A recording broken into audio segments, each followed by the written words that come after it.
Breakfast से पहले 1 minute के लिए कुछ समझाना चाहता हूँ। आपका माइंड आपके ब्रेन के अंदर, आपके माइंड के अंदर जब आप पैदा हुए थे, पूरी बॉडी को चलाने का एक यहाँ पर सॉफ्टवेयर दिया गया था। अब ये समझिएगा कि अगर यहाँ पर हमारे पास ये सॉफ्टवेयर पूरा काम कर रहा है, पर आपकी वैगस नर्व पूरा काम नहीं कर रही है और ये 50% ही काम कर रही है, तो आप ये समझिए कि माइंड अगर पूरी इन्फॉर्मेशन भी यहाँ भेजे तो भी यहाँ पर इन्फॉर्मेशन कितनी पहुंच रही है, क्योंकि जब आप ऐसा करते हैं तो आपकी बॉडी आपको फॉलो करती है। यही काम आपको अपने गट के साथ करना है। अगर आप कह रहे हैं मैं ये नहीं करूंगा, तो देखो आप गड़बड़ कर रहे हो। यहाँ से उसको ऑटो इम्यून डिजीज भी आ गई है और उसका इवन मूड इतना खराब होने लगा है कि डॉक्टर्स ने कहा है कि अगर इतना खराब मूड रहेगा तो ये बाइपोलर डिसऑर्डर की तरफ जा रहा है। ये बहुत अच्छी बात नहीं है, ये समझ लीजिएगा। ये बड़ा सिंपल है, बहुत मुश्किल नहीं है। लेकिन हमने क्या माना हुआ है, सब लोगों की मुझे एक ही तरह की प्रॉब्लम आ रही है कि मैं क्या खाऊं, मैं क्या खाऊं। मैं कह रहा हूं क्या क्या छोड़ूं। ये नहीं कि जैसे ही आप जो विचार लेते हैं उसी के अनुसार आपकी स्टेम सेल आपकी बॉडी को रिपेयर करने लगती है। ये मैं नहीं कह रहा हूँ, ये साइंस कह रही है। यह फील आपको करना पड़ेगा। जब आप इस फीलिंग को यहाँ से करेंगे, वेगस नर्व यही इन्फॉर्मेशन आपको गट को देगा और गट इस इन्फॉर्मेशन को लेकर आपके माइंड को कहेगा ऑल इज वेल। माइंड को जाएगा ऑल इज वेल, तो माइंड रिएक्शन के लिए एक मैसेज देगा when all is well enjoy it. And आप धीरे धीरे इसको एंजॉय करना शुरू करेंगे। ये उन लोगों के लिए जिनके पास IBD है, IBS है।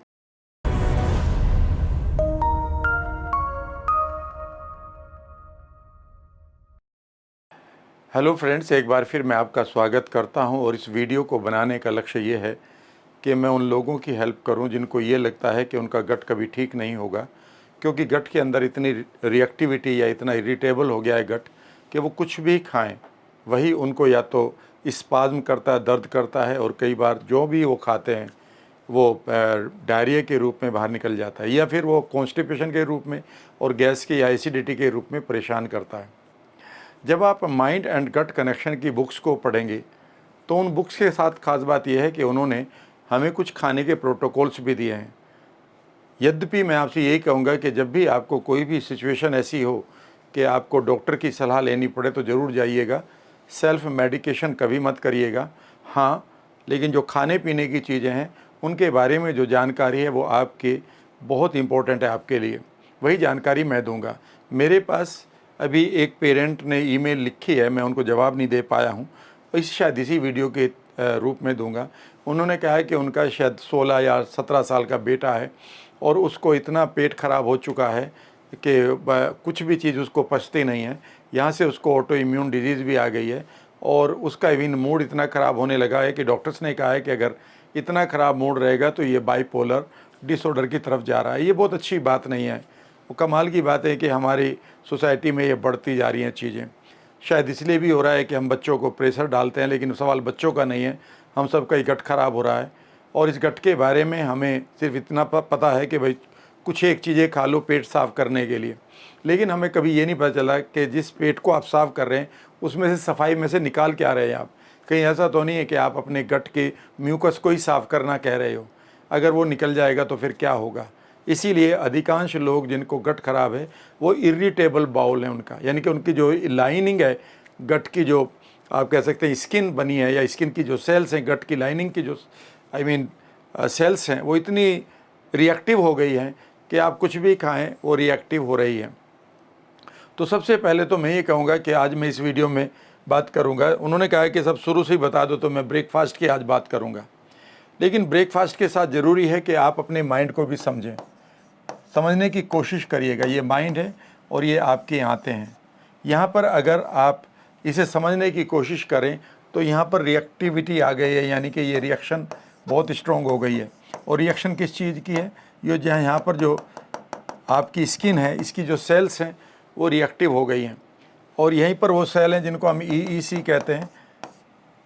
इसकी पूरी फॉर्म है एंडोक्रीन सेल्स, यानी कि पेट के अंदर जो हमारी ग्रंथियां हैं हार्मोन निकालने वाली।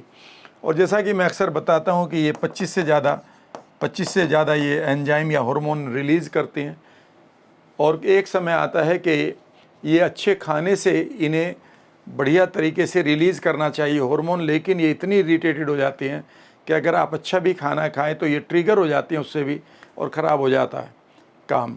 और इससे क्या होता है कि जो गट है वो उस खाने को या तो स्लो कर देता है अपने गट मोमेंट को, या फिर वो तेज़ से फेंकने लगता है। तो यहाँ पर जब हम बात करेंगे कि कैसे नाश्ते को शुरू करें, तो कुछ चीज़ें हैं जो बीच बीच में मैं आगे पीछे बताता रहूँगा, कोशिश करूँगा उन्हें नोट करेंगे। पहली तो चीज़ है कि आपका जो कोर प्रिंसिपल है, अगर आप इस ब्रेकफास्ट की बात करें तो कोर प्रिंसिपल्स की बात करिएगा। आपके प्रिंसिपल्स क्या होना चाहिए? और मैं तब ये कह रहा हूँ, इसे ये मत लिख दीजिएगा एकदम से कि सर मैं तो कुछ भी खा लेता हूँ, ठीक रहता हूँ। भैया आपके लिए नहीं, फिर ये वीडियो बंद कर दो इसको। ये वीडियो उनके लिए है जिनका गट ही खराब हुआ पड़ा है, यानी कि पाचन तंत्र पूरी तरह से खराब हुआ पड़ा है। ये मेरे साथ भी हुआ था। मुझे तो पेप्टिक अल्सर तक हुआ है, जिसकी वजह से मैंने अपनी पढ़ाई छोड़ी है।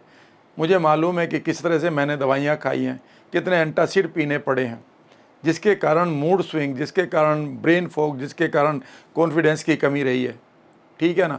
लेकिन जब आप इसे ठीक करना चाहें तो ठीक होने को तैयार है।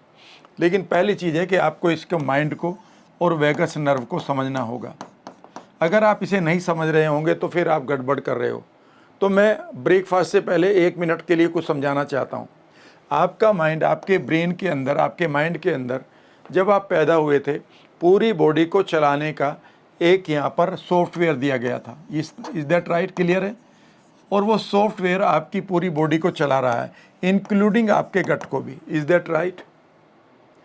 अब ये समझिएगा कि अगर यहाँ पर हमारे पास ये सॉफ्टवेयर पूरा काम कर रहा है, पर आपकी वेगस नर्व पूरा काम नहीं कर रही है और ये 50% ही काम कर रही है, तो आप ये समझिए कि माइंड अगर पूरी इन्फॉर्मेशन भी यहाँ भेजे तो भी यहाँ पर इन्फॉर्मेशन कितनी पहुँच रही है?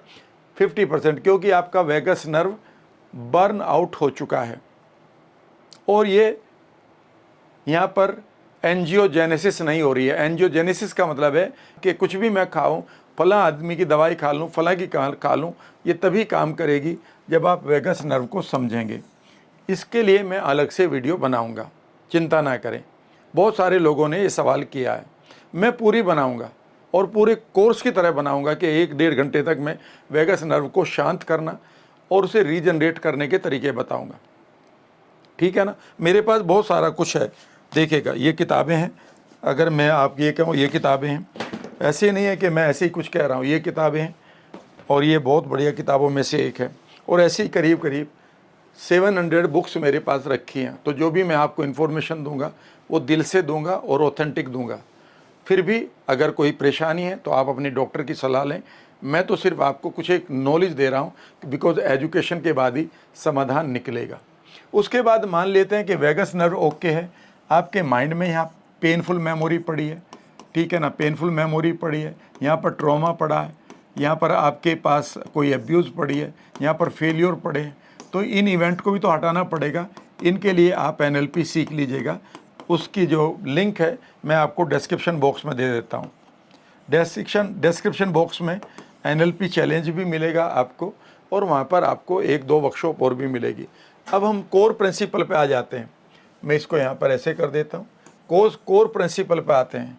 कोर प्रिंसिपल, पहली बात यह है कि आपके पेट में अगर गट खराब है तो वहाँ बैड बैक्टीरिया जमा हो चुके हैं, जिनका नाम है SIBO, small intestinal bacterial overgrowth, and C4। तो पहला कोर प्रिंसिपल है कि आपका जो ब्रेकफास्ट है वह इनको ख़त्म करें। मैं यहीं से बनाना शुरू कर देता हूँ। अगर आप अपने ब्रेकफास्ट को, स्पेशली गट के लोगों को बता रहा हूँ, बाकी कर लेंगे तो मज़ेदार है, मैं भी करता हूँ। अगर मैं यहीं कहीं इसको समझाना शुरू कर दूँ तो आपको एक ऐसी चीज़ बता रहा हूँ जिसको हम कहते हैं टर्मरिक टी, यानी कि हल्दी की चाय। टर्मरिक टी अगर आप खाली पेट पीते हैं सुबह नाश्ते से पहले, तो ये डायरेक्टली आपके SIBO और C4 के पूरे विष को ख़त्म करता है, इन्हें न्यूट्रलाइज करना शुरू कर देता है। ये बहुत बढ़िया चीज़ है। और इस टर्मरिक टी में, इस हल्दी की चाय में, अगर आप काली मिर्च का, ब्लैक पेपर का अगर आप पाउडर छिड़क लें थोड़ा सा, तो यह अपनी करक्यूमिन की पावर को 2000 गुना बढ़ा देता है। ये मैं नहीं कह रहा हूँ, ये रिसर्च है, यानी कि ये बायो अवेलेबिलिटी इसकी 2000 गुना 2000% बढ़ जाती है। तो इसे आप लीजिएगा।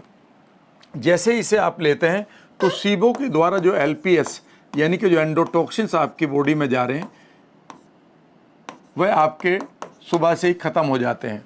यह ब्रेकफास्ट का एक रूल है। ब्रेकफास्ट का मतलब ये नहीं कि कुछ खाना ही है। जब आप रात के फास्ट को ब्रेक कर रहे हो तो पहली चाय भी तो ब्रेकफास्ट है।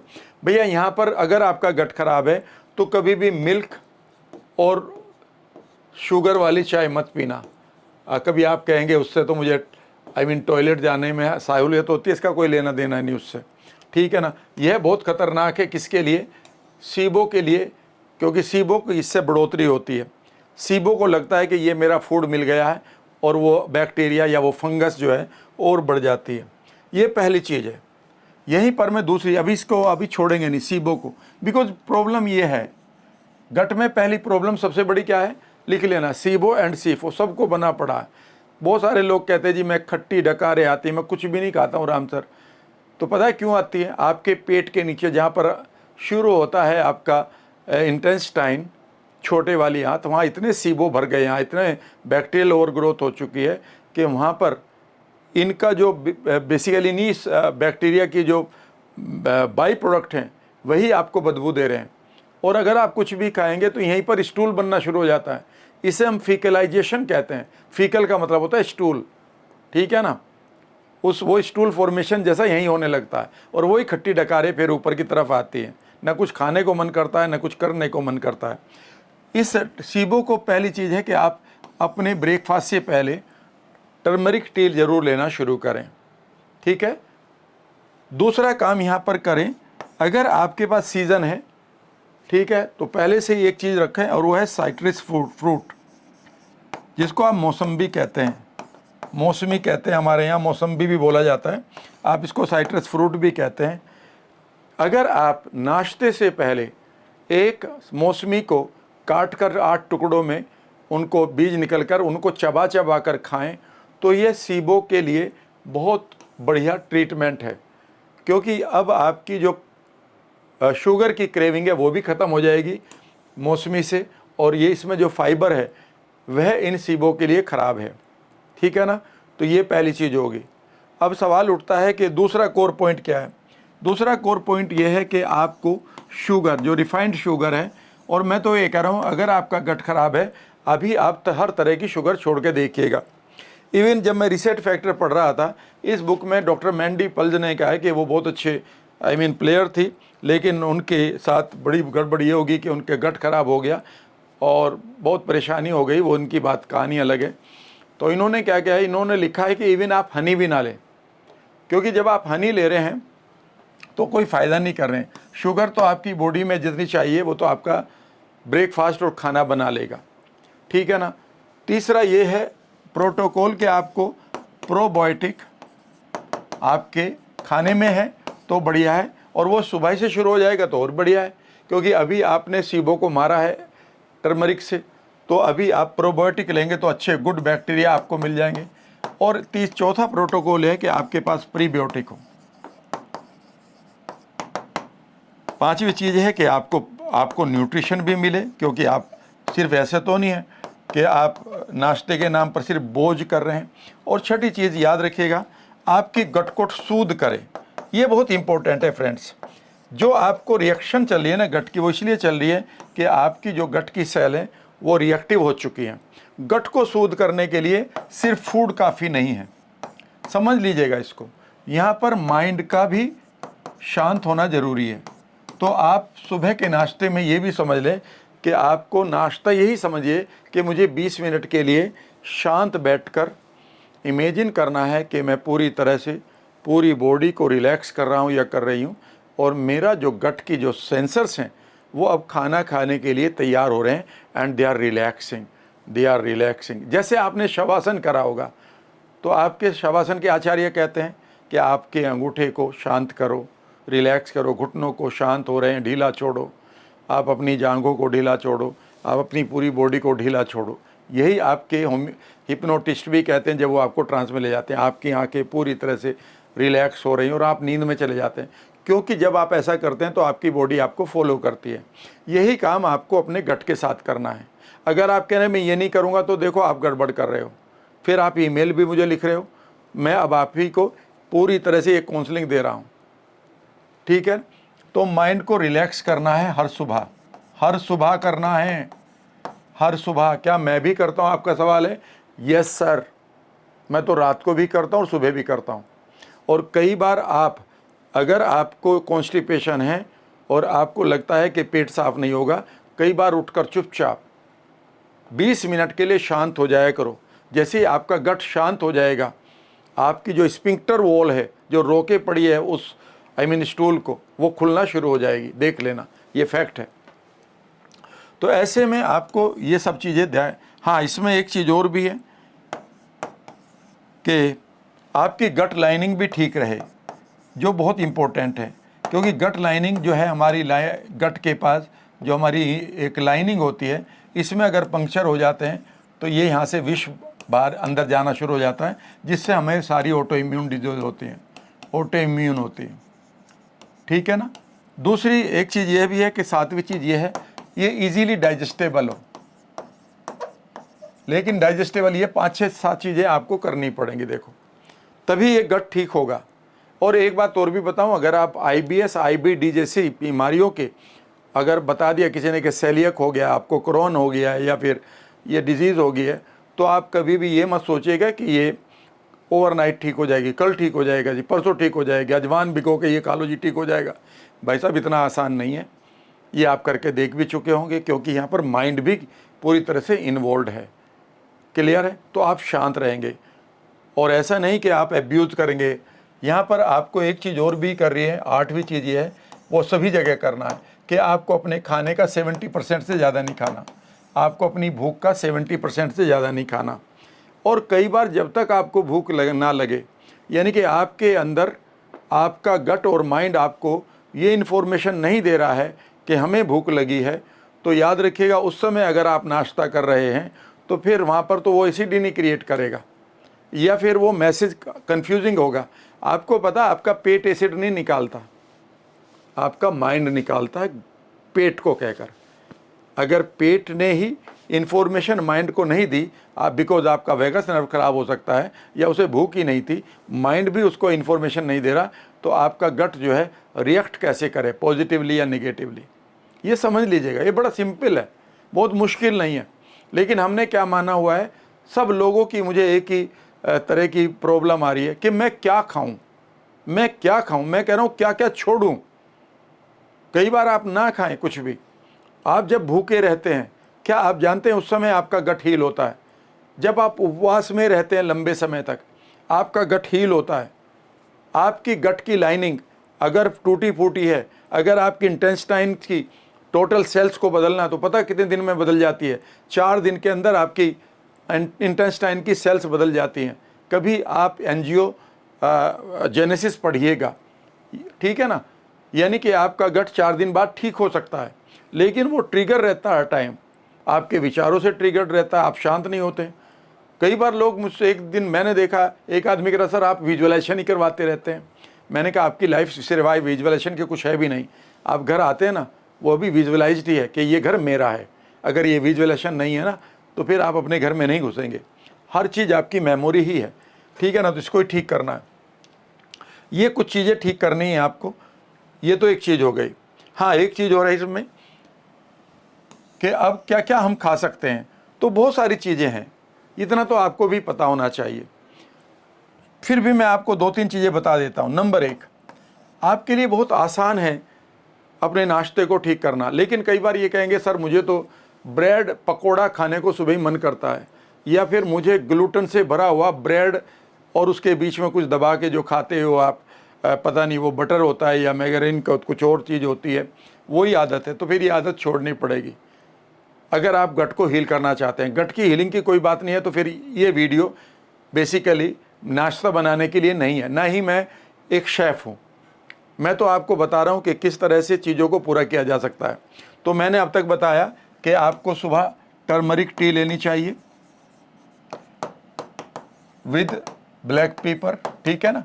उसके बाद मैंने आपसे कहा कि नाश्ते से पहले ही 1 और 2 साइट्रस फ्रूट ले लें। इससे क्या होगा कि आपको फाइबर मिल गया है और अब आपको ज़्यादा खाने की इच्छा नहीं होगी, ठीक है। यहाँ तक हो गया। उसके बाद आपने, अभी आप बैठे हैं डाइनिंग टेबल पे, ये खा लिया है, चलो अब इसके करीब करीब 20 मिनट बाद तो खाना ही चाहिए। जो भी फ्रूट आप खा रहे हैं वो खाली पेट ही खाना होता है, तो खाली पेट आपने फ्रूट को खाया है। उसके बाद 20 मिनट बाद आप ब्रेकफास्ट में क्या खा सकते हैं, आप मूंग की दाल का चीला बना सकते हैं। ये मुझे ऐसा लगा कि ये सबसे बढ़िया चीज़ों में से एक है। इसमें नंबर 1 आपको प्रोटीन मिल जाती है, वो भी डाइजेस्टेबल, ये नहीं कि कोई एनिमल प्रोटीन मिल रही है। दूसरी बात, इसमें आपको फाइबर मिल जाता है। फाइबर आपकी प्रीबायोटिक का काम करता है, ठीक है ना। सबसे बढ़िया बात है कि ये दोनों चीज़ आपको मिल गई यहाँ पर। इसमें ज़्यादा घी नहीं लगता, और घी अगर लग रहा है तो 1-2 बूंद लगता है, ज़रा सा ही। मैंने तो देखा, जब मैं अपने घर में देखता हूँ तो वो हल्का सा, मतलब एक ब्रश से लगाते हैं उसके ऊपर, और वो उतने से ही काम चल जाता है। दोनों तरफ से पलट देते हैं। टेस्ट के अनुसार अपना नमक मिला सकते हैं, टेस्ट के अनुसार इसमें जीरा, धनिया, जो भी पाउडर है वो मिला सकते हैं। वो सारी की सारी हमारी बॉडी को हील करती हैं चीज़ें। उसके साथ आप इसको चटनी के साथ खा सकते हैं। चटनी बेसिकली आप सॉस ना लें कभी भी मार्केट की, अगर आप गट के बीमार हैं तो। जो बाहर की सॉस ले रहे हैं आप पैकेट वाली, कृपया उसे छोड़ दें कुछ दिन के लिए। उसमें पता नहीं क्या मिलाया गया है जिससे आपके गट के सेंसर रिएक्ट कर जाएंगे, ठीक है ना। उसमें कई बार लोग कहते हैं सर इसमें तो सब कुछ लिखा हुआ है कि ग्रास लिखा हुआ है। ग्रास का मतलब है जनरली रिकॉग्नाइज्ड एज सेफ, ठीक है ना। ये प्रोडक्ट जो है तो ग्रास माने जाते हैं कि जी ये सेफ़ हैं, ये माना गया है सेफ़, ठीक है ना। एक किताब में मैंने पढ़ा है, इसके ऊपर कोई ज़्यादा रिसर्च नहीं हुई, लेकिन वो एक आदमी के लिए सेफ़ हो सकता है। ज़रूरी नहीं कि गट जिसका ख़राब हो उसको ये रिएक्ट ना करे। उसमें शुगर भी है, बेकार की चीज़ें हैं। तो आप घर की चटनी बनाएं जो पुदीने की है, और इसमें अगर आप पुदीना डालेंगे, पिपरमिंट डालेंगे, ठीक है ना, और इसमें अगर आपने ऑनियन डाल दिया, और इसमें अगर आपने क्या कहते हैं धनिया डाल दिया, और इस तरह से एक चटनी बना दी ग्रीन, ये आपके लिए बहुत बढ़िया रहेगी। उससे आप एंजॉय कर सकते हैं। अब आप कहेंगे सर इसके बाद भी चाय पीने को मन करता है, तो इसके बाद 15-20 मिनट के बाद आप जिंजर टी ले सकते हैं। जिंजर टी बेसिकली आपकी गट लाइनिंग के लिए और गट को शुद्ध करने के लिए बना है, ठीक है ना। आप ग्रीन टी की ग्रीन टी भी ले सकते हैं, लेकिन समझने की कोशिश करिएगा, जब हम टी की बात कर रहा हूँ इसमें दूध नहीं है कहीं भी। और जैसे आप ग्रीन टी या जिंजर टी लेते हैं, यह आपकी गट लाइनिंग को बढ़िया करता है। इवन मूंग की दाल भी गट लाइनिंग को बढ़िया करती है, ये सूद करती है। लेकिन अगर ये टेस्टी है तो कितने खाएं ये सवाल आता है ना, कितने खाएं। एक इसका जवाब है, अपनी भूख का 70% बस, और धीरे धीरे खाएंगे तो वो ऐसा लगेगा पेट भर गया, ठीक है ना। इसे बनाने का तरीका आप कहीं भी देख सकते हैं, सिंपल सी बात है। स्प्राउट्स लेता हूँ मैं, लो मैं बनाने का तरीका, कमाल की बात है कि मैं अपने स्टूडियो में इस समय खड़ा हूँ, मेरे घर से ये दूर है स्टूडियो। आज मैंने ये अपने आप बना दिया, अपने फ्रेंड के साथ या अपनी टीम के साथ। कुछ नहीं, हमारे पास स्प्राउट था रात का, तो मूंग की दाल के स्प्राउट्स को लिया, इसको हमने मिक्सर में डाला, ठीक है ना, इसका पेस्ट बना लिया। यहाँ तक कुछ बात हुआ नहीं। उसके बाद हमने हॉट प्लेट यानी कि तवा रखा, तवा पर कुछ नहीं करा, हल्का सा 2-4 बूंद हमने अपना ऑयल डाला, और लेकिन वो कोल्ड प्रेस्ड ऑयल था, मस्टर्ड ऑयल था, ठीक है ना। आप इसमें आप अपने हिसाब से डाल सकते हैं, लेकिन रिफाइंड मत डालिएगा। उसमें हमने थोड़ा सा पेस्ट में ही हल्का सा 2-4 चीज़ें मिलाई थी, कि जैसे भुना हुआ जीरा था, या क्या कहते हैं काला नमक था। आप नमक की जगह आप रॉक सॉल्ट ले सकते हैं, या सबसे बढ़िया है सी सॉल्ट। उसके बाद हमने इसके ऊपर, मैंने ही डाल दिया तवे के ऊपर, और धीरे धीरे 1 चम्मच से उसको फैला दिया, वेट करा, ठीक है ना। 5-7 मिनट लगी होंगी, और धीरे से मैंने उसको नीचे से ऐसे ही करते हुए, आज वीडियो नहीं बनाई उसकी, और मैंने उसको पलट भी दिया, और पलटने के बाद नीचे से गर्म कर दिया, तैयार हो गया, ठीक है ना। 2 मैंने खाए, 2 मेरी टीम ने खाए, 2 लोगों को। उसके बाद हमने ग्रीन टी बना ली बाद में। ग्रीन टी बनाते बनाते मैंने पढ़ लिया, मैंने सोचा इसके ऊपर ही बना दूँ, तब तक एक ईमेल आ गई थी, बन गया ना नाश्ता। अब इसके बाद क्या ज़रूरत रहती है, उससे पहले हमने टर्मरिक टी ले ली। आज हमारे पास साइट्रस फ्रूट नहीं था, तो फ्रूट वगैरह तो लिया नहीं हमने, लेकिन अगर आप फ्रूट ले रहे हैं तो आप फ्रूट भी ले सकते हैं, कोई प्रॉब्लम नहीं। लेकिन कोशिश एक ही करना कि जब आप इसे खाने को खाएं तो उस समय आप माइंड से पूरी तरह से विजुअलाइज करें कि आपका गट बिल्कुल शांत है, यानी कि ये पूरी तरह से कामनेस में है। इमेजिन कर रहे हैं कि जो यहाँ पर आपके गट के जो सेंसर हैं वो मानो पूरी तरह से शांत हैं, वो पूरी तरह से शांत हैं। वो पूरी तरह से शांत हैं, ठीक है ना। ये नहीं कि वो मानो उखड़ रहे हैं। ये मत कहो कि मेरा पेट खराब है, मेरे पेट में तो आग लग रही है, ये वर्ड भी मत बोलिएगा। हाँ, ये बोलिए, ये मत बोलिएगा कि मेरे पेट में आग लग रही है, मेरा पेट तो हर टाइम मरोड़ रहती है जी, मेरा तो पेट खराब है। तो आप ये बोलना शुरू करो, ये ठीक हो रहा है धीरे धीरे, मेरे सभी सेंसर ओके हो रहे हैं, शांत करना शुरू करें। इट वर्क्स लाइक एनीथिंग, ये बहुत तेज़ से काम करता है। दूसरा आप एक और ले सकते हैं, चलो एक और बता देता हूँ।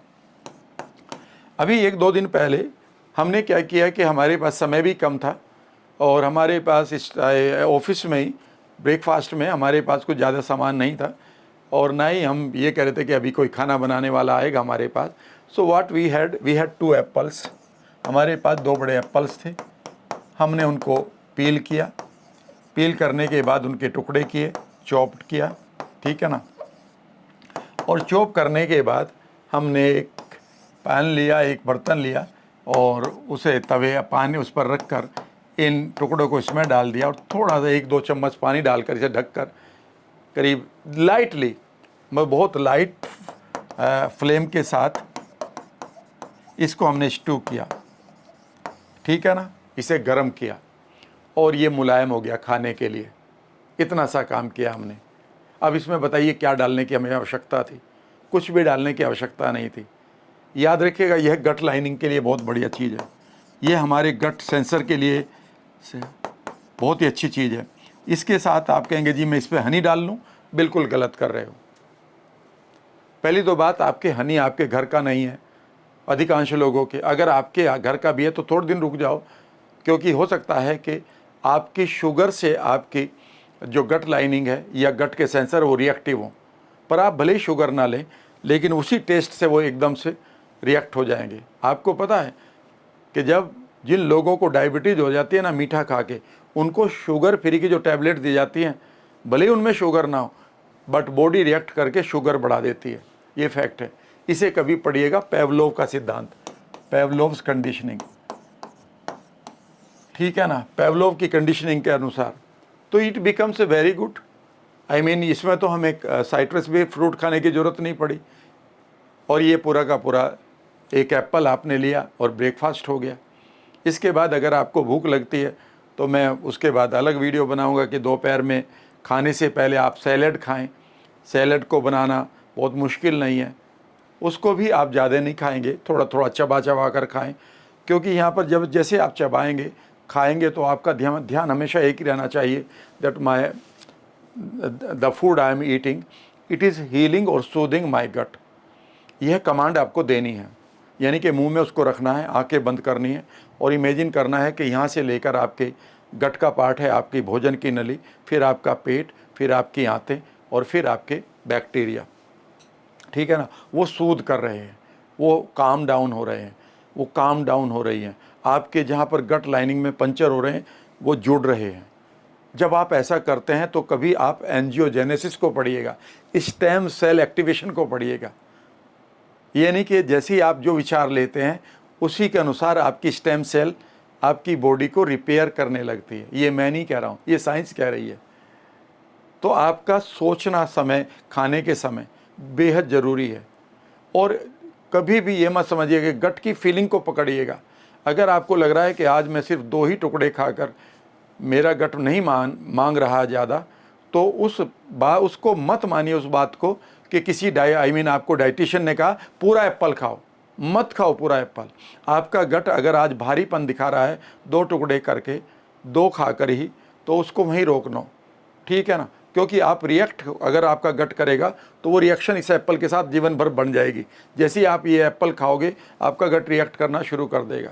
तो आराम से पहले गट को शांत करो, थोड़ा थोड़ा खाओ, चबा चबा कर खाओ और इमेजिन करो कि वो खाना आपके गट में जाकर आपकी लाइनिंग को जोड़ रहा है, अगर टूटी हुई है, आपके गट सेंसर को हंसा रहा है। ये वर्ड है, हंसा रहा है, आपकी इम्यूनिटी को शांत कर रहा है और गट आपके जो गट का मूवमेंट है उसे बढ़िया बना रहा है, नॉर्मल ऑप्टिमम यानी कि जितना भी चाहिए, और आपके गट बैक्टीरिया को सही प्रीबायोटिक भी दे रहा है। यह फील आपको करना पड़ेगा। जब आप इस फीलिंग को यहाँ से करेंगे, वेगस नर्व यही इन्फॉर्मेशन आपको गट को देगा और गट इस इन्फॉर्मेशन को लेकर आपके माइंड को कहेगा ऑल इज़ वेल। और जब माइंड को जाएगा ऑल इज़ वेल, तो माइंड रिएक्शन के लिए एक मैसेज देगा, when all is well enjoy it, and आप धीरे धीरे इसको एन्जॉय करना शुरू करेंगे। ये उन लोगों के लिए जिनके पास IBD है, IBS है। सब लोग कह रहे हैं IBD को कैसे ठीक करूं। भैया एक दिन में नहीं होगा, बाकी आप देख लो कोई और मैजिकल डॉक्टर आपकी लाइफ में आता है तो। मुझे भी था, ठीक है ना, लेकिन ये ठीक हो जाएगा। कभी आप ये कहें, आपको पता है कि इवन सेलियक डिजीज़ जो होती है वो 33% लोगों के पास जीन है, लेकिन 1% लोगों को ही बीमारी होती है। यानी कि कोई बीमारी जेनेटिक नहीं हो है, ये मैं नहीं कह रहा हूँ, ये कभी सेलियक डिजीज़ को पढ़िएगा, ठीक है ना। एक और बता देता हूँ, वह आपकी खिचड़ी हो सकती है। अगर आपको ऐसा लग रहा है कि भाई और मुझे थोड़ा सा लाइट बनाओ, तो एक पोर्शन आप राइस का ले लें, ठीक है ना, एक पोर्शन मूंग की दाल का, जो भी आपके छिलके वाली बनेगा, छिलके वाली, और इन दोनों पोर्शन से आप एक दाल बना सकते हैं। उसमें आप बहुत बढ़िया चीज़ डाल सकते हैं, उसमें वेजिटेबल्स डाल सकते हैं। क्लियर है? ये वेजिटेबल्स आपके लिए बढ़िया रहेंगी, स्पेशली आपके लिए लौकी है, आपके लिए और क्या क्या सब्जी हो सकती है, जो समय का उस समय की गाजर है, उसमें गाजर के टुकड़े डाल सकते हैं। तो ये आपको सुबह बहुत बढ़िया रहेगी। यह भी आपके, इसकी खास बात ये रहेगी कि ये आपके लिए डाइजेस्टिव, सेल्फ डाइजेस्टिव है। एक चीज़ मैं आपको और बता देता हूँ, बड़ी इंपॉर्टेंट है, जो मैंने 1993-4 में पढ़ी थी, जब मैं बीमारी से बाहर निकल के NLP सिखा रहा था। NLP से याद आ गया कि डिस्क्रिप्शन बॉक्स में चले जाइएगा और वहाँ पर NLP की वर्कशॉप्स हैं आपके लिए, उन्हें बुक कर लीजिएगा। तो हाँ, जब मैं अपने आप को हील कर रहा था, उस समय मुझे ये भी पता चला जाए कि जो हम खाना खाते हैं, जो फूड खाते हैं हम, बेसिकली इससे एग्जैक्टली बहुत करीब आधा घंटा पहले कभी भी वाटर नहीं लेना चाहिए। क्योंकि जैसे ही आप वाटर लेते हैं तो जो पेट में जो आपका एसिड बना हुआ था उस खाने को पचाने के लिए, वो न्यूट्रलाइज हो जाता है। और अगर खाने के बीच में लिया तो भी गड़बड़ हो गया। और खाने के आधे घंटे तक, मैं तो कहूँ 1 घंटे तक ये खाना आपके पेट में रहना ही रहना है। तो 1 घंटे तक आप पानी ना पिएं। अगर पानी पिएंगे तो क्या होगा कि वो जो एसिड निकल कर आपके खाने को पचा रहा था, अचानक वो न्यूट्रलाइज हो जाएगा और आपके पेट को दोबारा उसमें एसिड डालना पड़ेगा। लेकिन इस बार ज़्यादा डालना पड़ेगा, क्योंकि वो आपके पानी को भी तो ठीक करेगा, लेकिन इस बार कंफ्यूज हो जाएगा कि मुझे मिलाना कितना है, ठीक है ना। ये बहुत गलत बात है, इस चीज़ को समझ लीजिएगा खाने में। बाकी मैंने वो क्या आपसे कहा कि इस खिचड़ी को आप खाइए। हाँ, एक चीज़ और भी आप कर सकते हैं, और जो बहुत ही इम्पोर्टेंट है, कि कई बार आप एक फ्रूट को ले सकते हैं, उसका नाम है बेल। और वो बेल यूजुअली समर में आती है, और उसको हम वुड एप्पल भी कहते हैं, इंग्लिश में उसको वुड एप्पल कहा जाता है। अब ये कई बार लोगों ने मुझे कहा कि सर ये साउथ में नहीं मिलती, ये नॉर्थ में तो मिलती है। It is one of the best food for your gut. ये आपके लिए, गट के लिए सबसे बढ़िया फूड है, ठीक है ना। सिंपली राम वर्मा पर मैंने इसके बारे में सब कुछ बताया हुआ है। सिंपली राम वर्मा चैनल मेरा ही है, वहाँ पर आज क्वेश्चन आंसर भी देखते रहिएगा। और बहुत सारे लोगों की वो आ रही है कि सर इसको आप मेन चैनल पर भी डाल दें, वो दोनों ही मेन है राम वर्मा पर, तो देखते हैं। तो वुड एप्पल का इस्तेमाल करिएगा, ठीक है ना। इसके अलावा एक गट के लिए और बहुत बढ़िया चीज़ है, हाँ, जो मुझे पता चली थी, वो है स्वीट पोटैटो। स्वीट पोटैटो, कई बार आप इसका भी नाश्ता कर सकते हैं। इसे हम हिंदी में शकरकंद कहते हैं। क्लियर है ना। जब आप इसे उबाल लेते हैं तो इसका छिलका बहुत बढ़िया होता है, लेकिन कई बार लोग छिलका उतार देते हैं, वो रेड कलर का छिलका होता है, पर मैं तो नहीं उतारता हूँ। पहले अच्छी तरह धो लेता हूँ उसको, धोने के बाद उसको उबाल लेते हैं, और उसको कई बार आप इसकी टिक्की बनाकर खा सकते हैं। लेकिन वही वाली बात है कि ज़्यादा टिक्की बनाओगे तो उसमें तेल लगेगा, उसको आप फिर सेकेंगे, फिर वो गट को रिएक्ट कर सकता है। लेकिन इसमें एक ही चीज़ है कि इसको धीरे धीरे खाना है, और इसे ज़्यादा नहीं खाना है। ऐसा नहीं है कि एकदम से ज़्यादा खा लिया और जिनको IBS है, जिनको IBD है, फिर आपने गट को रिएक्ट कर दिया। यानी कि आप 60 to 70% तक ही खाना है आपको, राइट। ये काम करना है। इसके अलावा जो स्मूदीज़ हैं, मैं उसके लिए अलग बना दूंगा वीडियो। तो इस तरह से जो भी आप, एक चीज़ों को आपको बचना है कि अगर आपका गट रिएक्टिव हो रहा है तो कोई भी ऐसा खाना मत खाइए जिसको खाने के बाद अब से पहले आपको लग रहा था कि आपको बहुत ज़्यादा गैस बनती है, इसका मतलब वो रिएक्टिव है, ठीक है ना। उसमें कोशिश करिएगा कि उसमें डेयरी ना हो, कोई डेयरी नहीं होनी चाहिए आपके, शुगर नहीं होनी चाहिए, वाइट सॉल्ट को बचें। और एक चीज़ और बचें जो आपको बहुत इम्पोर्टेंट है, वो तीनों खाने में पूरे दिन में बचें। अगर आपका गट खराब है तो वो है इमल्सीफायर्स, इसको और मैं बता देता हूँ। इमल्सीफायर्स ये हमारे बहुत सारे फूड में जो जंक फूड या फास्ट फूड बनता है उसमें मिलाया जाता है। इमल्सीफायर बेसिकली ये होता है कि दो चीज़ें जो आपस में नहीं मिलती उन्हें मिलाने के लिए इमल्सीफायर्स को डाला जाता है। मान लेते हैं एक पानी है, ये पानी है और इसमें कुछ बूंद मैं ऑयल की डाल दूँ तो ये दोनों मिलेगा नहीं, ऑयल ऊपर घूमता रहेगा। लेकिन अगर मैं इमल्सीफायर इसमें मिला दूं तो ये मिक्स हो जाएगा। तो बहुत सारी चीज़ों को आप ऐसे ही खा रहे हैं जो इमल्सीफायर उसमें मिले हुए हैं। इमल्सीफायर की सबसे बड़ी प्रॉब्लम ये है कि ये लीकी गट करता है, यानी कि जो गट की लाइनिंग है उसमें ये छेद कर देता है।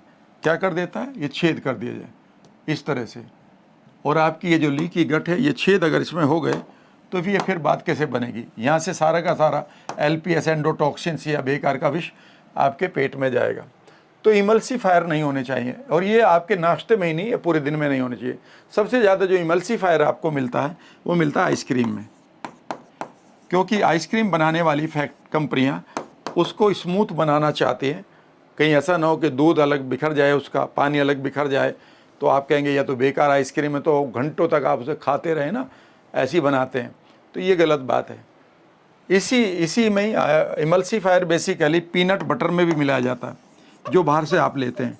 अगर आप अपने घर पर बनाते हैं तो बहुत बढ़िया है, उसका ऑयल ऊपर आ जाता है कई बार, और ठीक है ना, और नीचे सॉलिड पार्टिकल सॉलिड मटेरियल आ जाता है।